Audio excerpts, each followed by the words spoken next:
Some very tragic news in the world of soccer and sports in general yesterday as the great Pele, or otherwise known as Edson Arantes do Nascimento, passed away from colon cancer. He was one of the greatest soccer players of all time,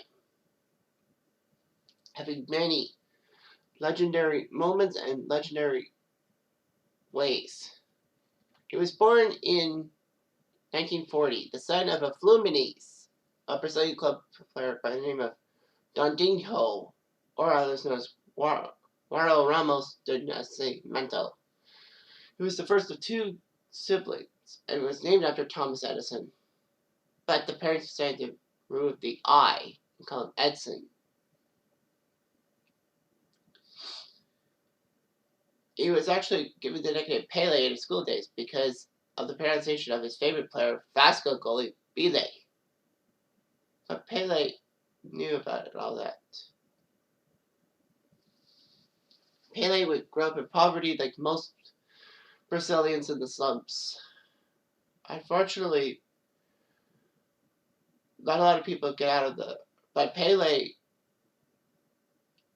still did well with soccer and all that. At age 15, he was taken to Santos, which is a very big club team in Brazil. And he impressed. He signed a professional contract at age 16 and scored his first ever goal against Corinthians, having won. Pele, by the time he was 16, was part of the first team, as in the starting 11 for Santos, and then became the top scorer in the Brazilian league. He was even called up to the Brazilian national team, so young, and helped them out, especially winning a couple of World Cups, which we'll get to later. Many European clubs, such as Real, Juventus, and Man U, wanted to sign him, but they couldn't. In fact, Inter Milan almost got him to a contract, but the Brazilian fans were revolting, and the Santos chairman tore up the contract. It got to be that in 1961, the president of Brazil actually said that Pele was such a national treasure that he shouldn't be out of the country to play soccer in the first place. Pele would help Santos out many years. Santos would win the 1962 Copa Libertadores, or the South American equivalent to the Champions League, by taking Penarol from Uruguay in the finals. Pele did his job. Santos would win the Intercontinental Cup, which was a matchup between the European champions and the South American champions. And Santos won 5-2, as a hat trick happened for Pele.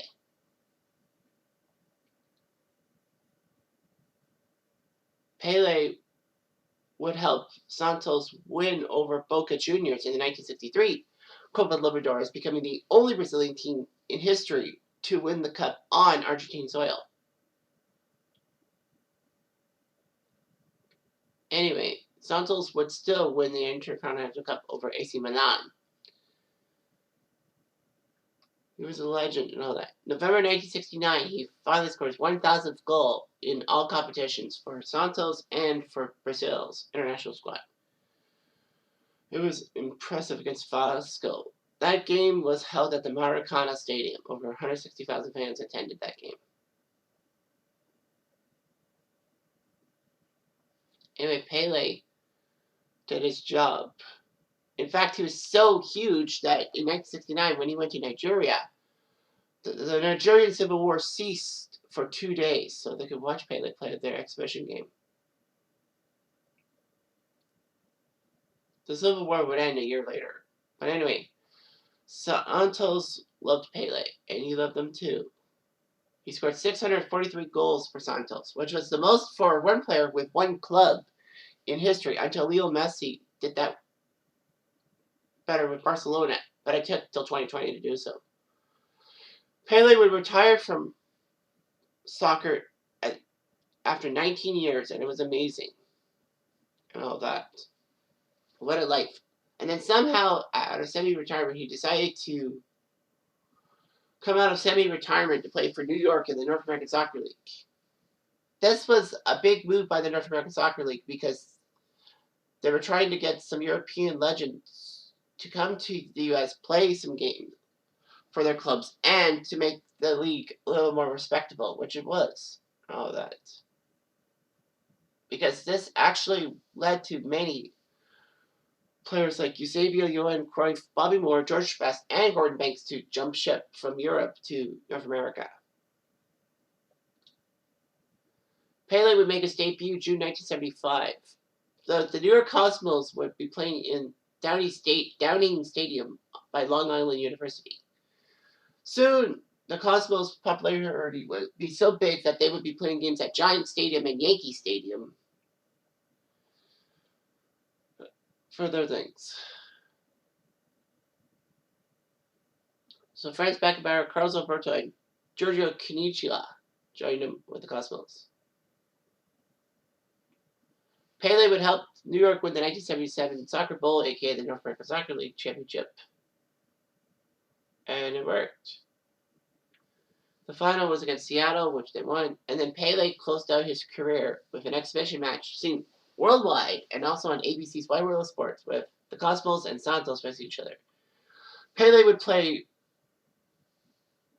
one half for each team and all that. It was amazing how set. Pele delivered a message to the audience saying, "Love is more important than what we could take in life."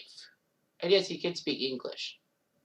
So Pele did his job, scoring a goal for the Cosmos, and it rained heavily in the second half with the headline, "Even the sky was crying." But nothing can compare to Pele's international impact, especially the 1958 World Cup. At age 17, he actually made it onto the squad. And he was a hero, especially in the semifinals against France, in 58. Pele scored a hat-trick, becoming the youngest player to do so. And then Pele put up not only 2 fantastic goals, but he became the youngest player to play in a World Cup final at age 17 years, 249 days, when Brazil beat Sweden 5-2. His first goal was huge. He flicked the ball over a defender and volleyed into the corner of the net. One of the best goals in the history of the World Cup. Pele wore number 10 and all that. Now, Pele getting number 10 was actually an accident because the Brazilian Federation did not allocate the shirt numbers of players, and FIFA chose number 10. He was named the second best player of the tournament behind his teammate Didi. In 1962, he looked good. Unfortunately, though, injuries would hurt him against the Czech Republic. He would only play 2 games for Brazil in this World Cup. Fortunately, though, Garrincha came in and helped Brazil win the World Cup. So Pele did get a squad and all that. Now, of course, they actually made, back in the day, you had to be in the final to get a winner's medal, but Pele was given his retroactively in 2007. Brazil in 1966 looked pretty good. Looked like they were not going to miss a beat. Unfortunately, though, Bulgaria and Portugal would do some argy-bargy and ruin him. Just because they figured that if they could get rid of Pele, they can get rid of Brazil, which they did. Pele vowed never to play in the World Cup after that. However, 4 years later, he changed his mind. And no, the countries knew not to do that again, because then, with the new yellow and red card system, they were going to be toast. So he did. And we all know about a couple of moments for the 1970 World Cup. First off, in the group stage game against England, which Brazil did win 1-0, Pele thought he scored a goal by putting up a nice header. Unfortunately, Gordon Banks, somehow, some way, down and out, scooped the ball over the net with his hands. And let's not forget about Pele's opening goal of the final against Italy, scoring the 100th goal for Brazil in the World Cup, and Brazil won the game 4-1. That leap of joy when he scored the goal is one of the most memorable images ever. And it's not just 1970, it's like now in 2022. Brazil famously never lost when Pele and Garrincha both were playing at the same time. Pele has lots of legacy and all that. He's the greatest player of all time. That's what everyone says. Pele actually married 3 times and fathered 7 children. So that's a little bit weird and all that. Unfortunately, one of Pele's children laundered money from drug trafficking and is given a 12-year jail sentence. He will be eligible in 2026 to come back into life.